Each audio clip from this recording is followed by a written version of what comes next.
Hey, this is Ian with Silver Tree Industries. Today I'd like to talk to you about the difference between a Benchmade CQC7 and an Emerson CQC7.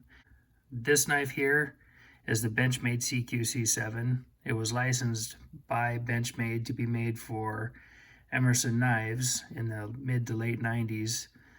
Emerson allowed a modified logo on the back of the blade, Emerson spec bore model CQC7.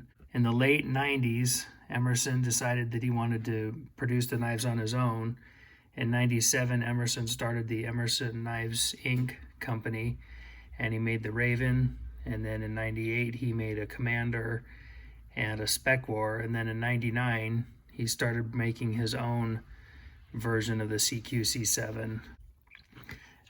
The Benchmade model has got a bead blasted finish, and it has the G10 handles, titanium liner locks on each side.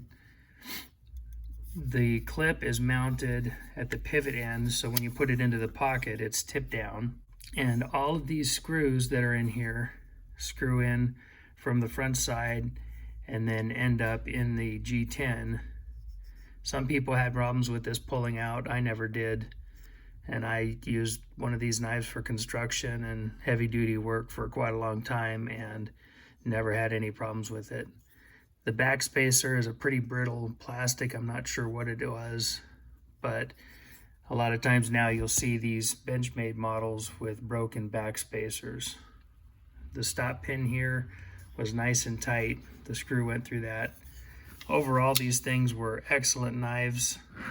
There are some people who say that they were actually a better knife than the Emerson model. I don't know. I think they're both great in their own right. The liner lock engages well and never had one close up on me when I didn't want it to. The edges were a little bit more square than the newer models, than the Emerson models, but this is the Benchmade CQC7. The Emerson CQC7 also used G10 for the handles, but they radiused the handles a little bit more. Feels a little bit better in the hand. This model here, I actually put a G10 backspacer into, but it also used a hard plastic. The screws that went into it actually screw into the titanium liners. So there's 2 screws on this side and 2 on this side. So all of the screws go through into metal. This you could mount the clip tip up or tip down. I personally like them tip down in my pocket, but some people like them tip up, and that's totally fine. It opens and closes a little more smoothly than the Benchmade did. The finish on here was also a bead blasted finish, but it's not as rough. It's a little bit shinier. And then Emerson put the date on there as well as the model number. The Benchmade uses ATS-34 for the steel, whereas the Benchmade uses 154 cm. The 154 cm is an American-made steel, and Emerson markets their knives as being 100% made in the USA, from the screws to the liners to the scales, everything in it, all USA made, whereas the ATS-34 doesn't come from the US.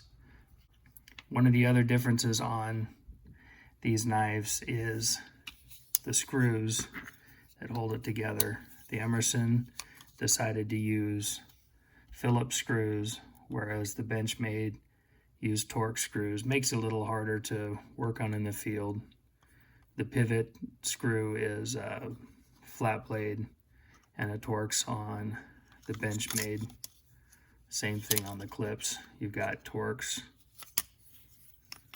versus Phillips. Benchmade did make a titanium bladed model CQC7.